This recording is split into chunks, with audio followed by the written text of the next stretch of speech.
Welcome. Yeah, thank you. Hi. So my name is Lachman, and I'm part of GEOD, which is a new center of research in France, where we're trying to get a holistic perception of what internet really is, as both a connectivity graph, but also a geographical space. And as you're aware, I'm gonna try to put just a few things in my pocket. As you know, internet is a space, and as a space, different authors exert influence over it. In this presentation, we will try to introduce you to different methodology that can be used to understand how the different actors are shaping internet. There will be IXP, ISP, and government that will take an influence over it. So in order to do so, we started with the standpoint that BGP was the right setting to do so, and we'll justify it later. But the idea is really to say, well, BGP allows us to have a clear understanding of how the data are routed. And routing is, as you're aware, highly political.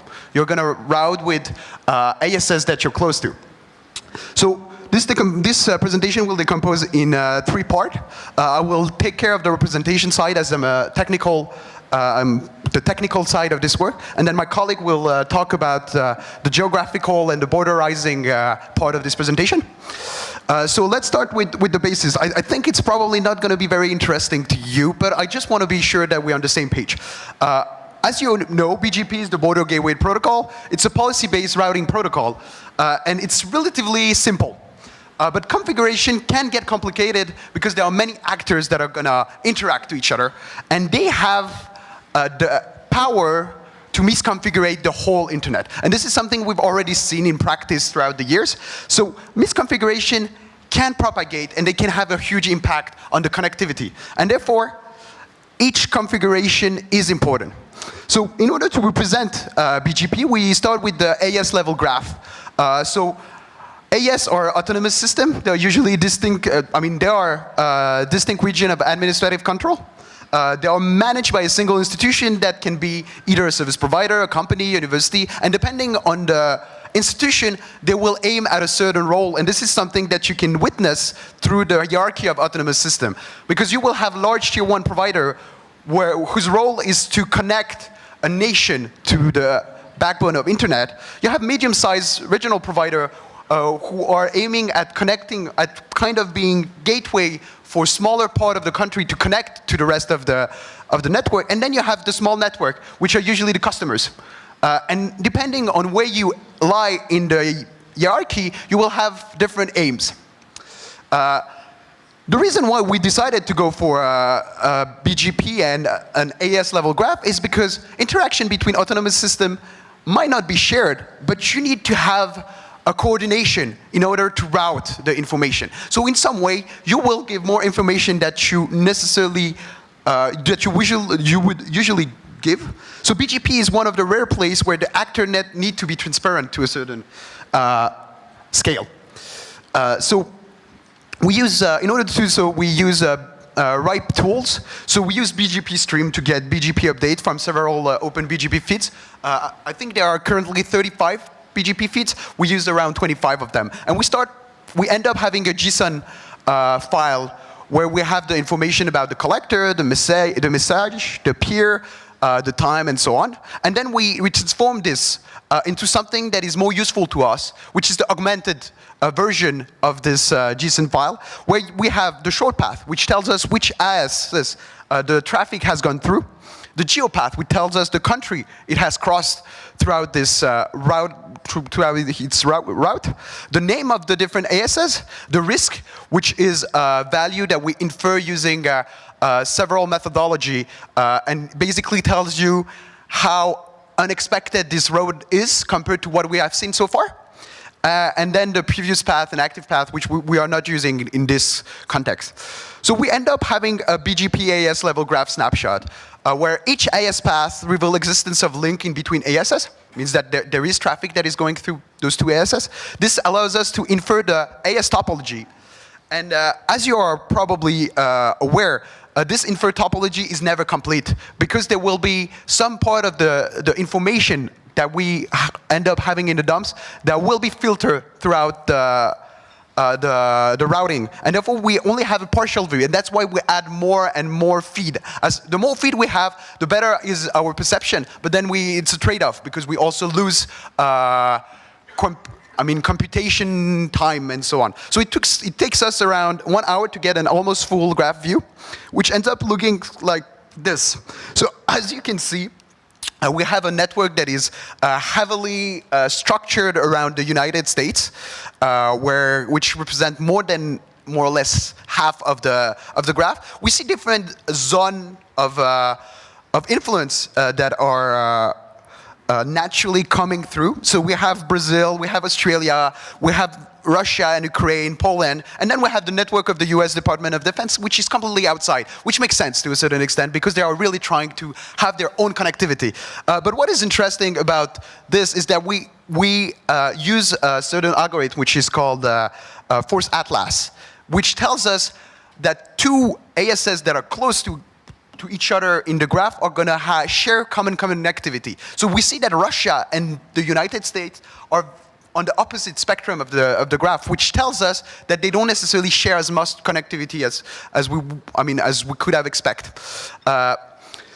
So in order to get a better understanding of what is happening, we go through what we call graph embedding. So we have this very complicated, intricate graph, and we need to come up with the notion of similarity and then reduce the dimension of this graph and just come up with something that tells us, well, this part of the world is under the influence of this country, and so on. So this was the original question we were asking ourselves, and as you see in the small representation, the idea of the embedding space is that things that are going to be close to each other are actually also close in terms of connectivity.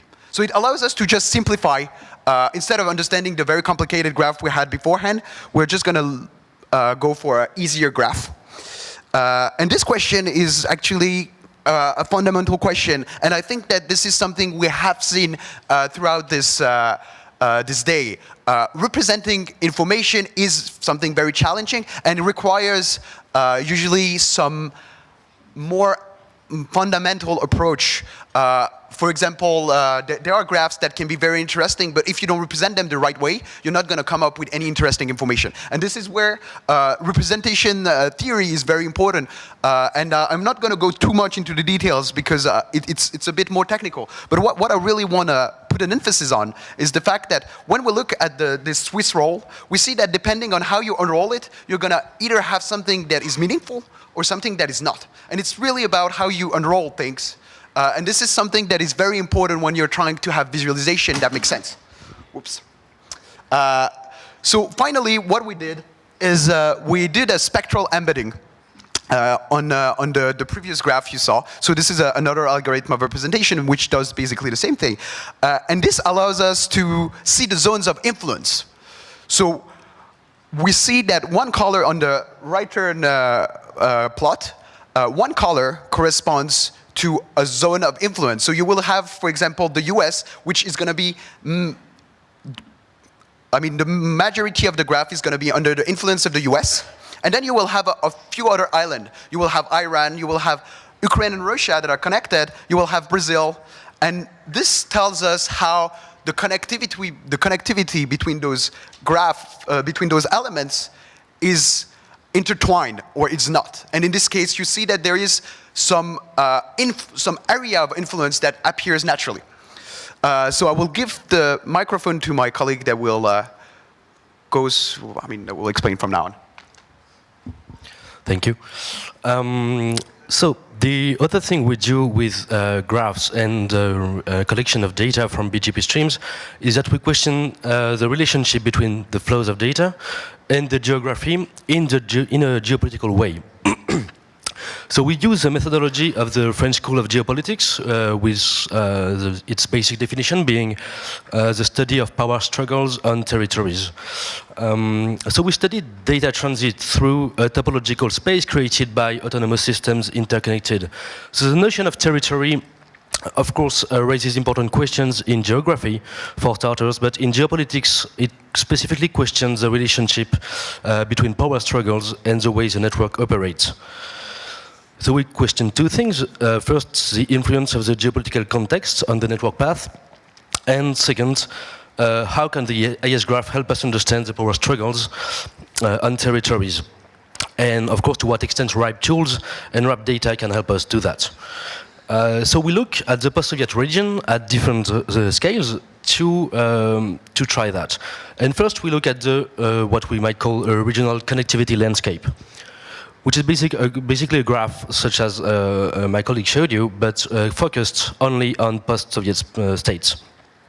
So the data here is from last March. There are kind of many ways to describe it, but the basic info here are that the nodes, of course, are autonomous systems. The color depends on the country of registration. The lines indicate a BGP relationship, and the size is an indication of their betweenness centrality in this specific graph, which can be described as a metric of the importance of the autonomous system in the specific regional network. And in geopolitics, we will focus on specific aspects. The first thing that we will see is that we have a wide variety of autonomous systems by country. And secondly, that the force algorithm, force atlas that we used there creates in itself clusters of national autonomous systems. So we see a striking disparity between network and geography.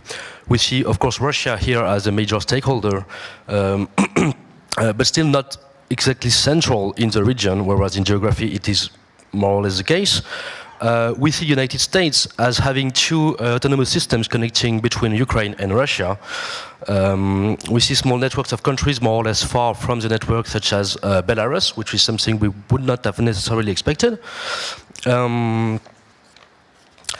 And we also see things that question the data itself and the way we use it. For instance, we see the European Union at the core of the network, which is, well, the AS 9002 that we discussed earlier today, which is a Russian company. So it questions how, in geopolitics, we will use this data, of course.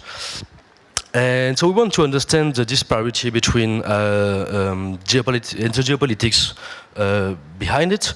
So we take some regional cases. We will take, at the scale of the region, the cabling of the region. Several countries we look into, such as Moldova with RIPE Atlas, and Georgia and Ukraine with BGP streams, and some national regions, in this case Crimea, as an example of network integration into a country. So if we take a look at the cables, for starters, we can see indications, first of all, of geomorphology, basically, because, of course, desertic and less populated areas host much less cables and IXPs. But we also see a geopolitical context here, because we can see the major cabling in the region is Russia and its role as a corridor of data. And it, of course, raises question for future projects such as the Digital New Silk Road, which will question the role especially of Russia in the Caucasus and Central Asia. But the infrastructure, as you know, merely implies that there can be autonomous system connections with BGP, and doesn't really inform us of existing BGP relationships. So we will question, has the data really traveled through space in the region? And in a way, we can look at it as distance being time here. So we look, of course, at latencies. We use RIPE Atlas probes to send packets of data to, in this case, Chisinau and Tiraspol. And we can see that, for instance, latencies from probes towards Chisinau kind of follow the logics of geography, but only to a certain point. We can see that it forms a distinctive, let's say, fast access region with Ukraine and Romania. Oops, sorry. But we can also see that Greece and the Caucasus remain kind of far outside. And at the other end, we can see that latencies to Tiraspol are far more erratic as a whole. But we can see some trends, like the fact that in cyberspace, if you will, Tiraspol is closer to Siberia than to, let's say, Greece as well. So that indicates differences in routing strategies from operators in the region, and in geographical priorities as to which region of the world must be accessed faster than the others. So, as we said, it is difficult to work in between geography and topology, so we try different ways to actually reshape topography. So in this case, we try and use an anamorphic layout. An anamorphic cartogram is designed to distort and reshape spatial entities relatively to specific data. So in this case, the data in question is a number of autonomous systems by country connected to the autonomous systems in Ukraine and to Georgia. So basically, the bigger the country, the better it is connected through BGP to Ukraine and Georgia. And so it kind of reshapes the space accordingly to the realities of routing. And both Ukraine and Georgia, we can see, have strong connections towards Europe, the United States, and to a certain extent to Russia. And it shows a certain lack of connectivity towards small neighbors, geographical neighbors that is, and far-reaching to the biggest hubs of the global network. We should add that the map of Georgia is kind of difficult to analyze because we dispose of less data for Georgia because they have much less ASCs and they are far off our observation points in the network. So these maps do not match the geography, but also do not match the possibilities given by the infrastructure. So it brings into question, for instance, here the role of the United States as a major hub in a very remote region. And then we can look at national levels, and for this we use different methods. Because notions here of point of control and complexities that have been defined by researchers at Harvard can be used to describe national networks and their characteristics. So points of control are basically the number of ASCs necessary to connect most of a country to the internet, and the complexity refers to how much it is difficult to control the country's connections to the global network. So the less the figures, the easier it is. And at national levels, it can be very highlighting to look at those. So the figures are provided by Harvard researchers. Those are figures from 2011, and they are inferred from collection of BGP updates by Harvard researchers. So the data is partial. We can see as with the number of autonomous systems by country, but they still reflect the reality, the situation, let's say. So certain countries use BGP and autonomous systems to better control their network.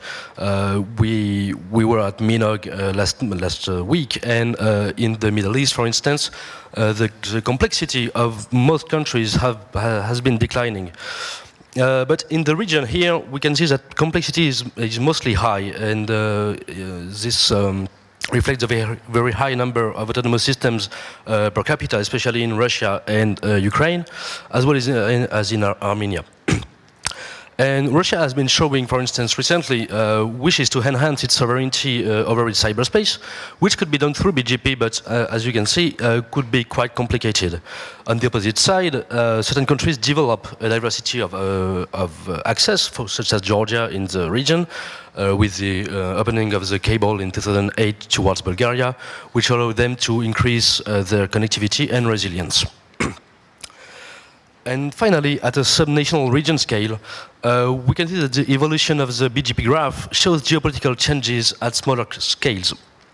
For instance, in Crimea, which was integrated into the federation in 2014, and the Kerch Bridge, which was operational by mid-2018, and the laying of fiber optic cables by Russia in Crimea was going on throughout 2015 to 18. Well, up until now, I believe, and we can see that the integration into the Russian topological network took kind of longer because the infrastructure allowed for full integration of Crimean autonomous systems into Russia in 2018.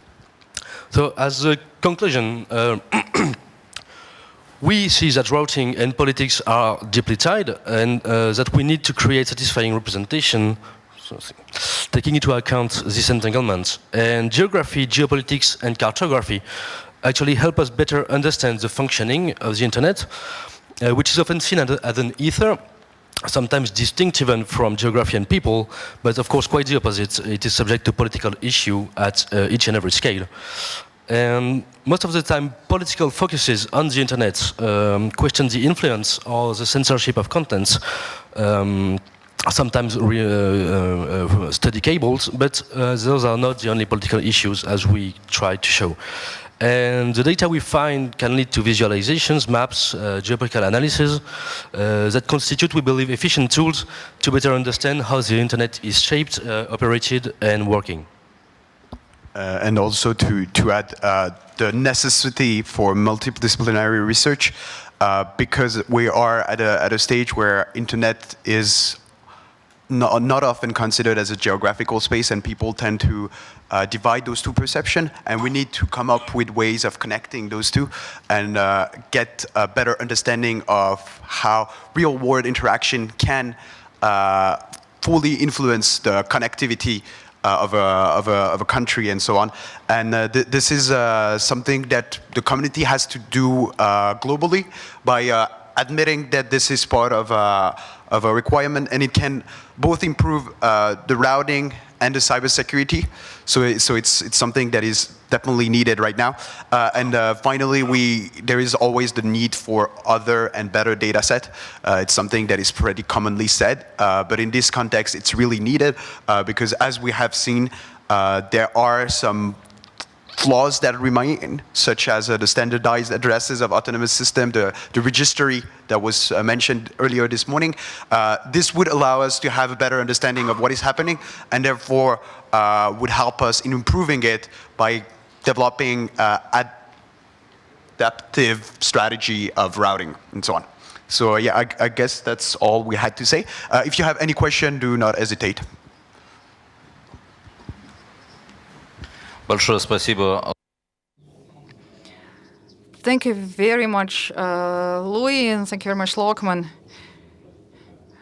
This is a very relevant project, very relevant presentation.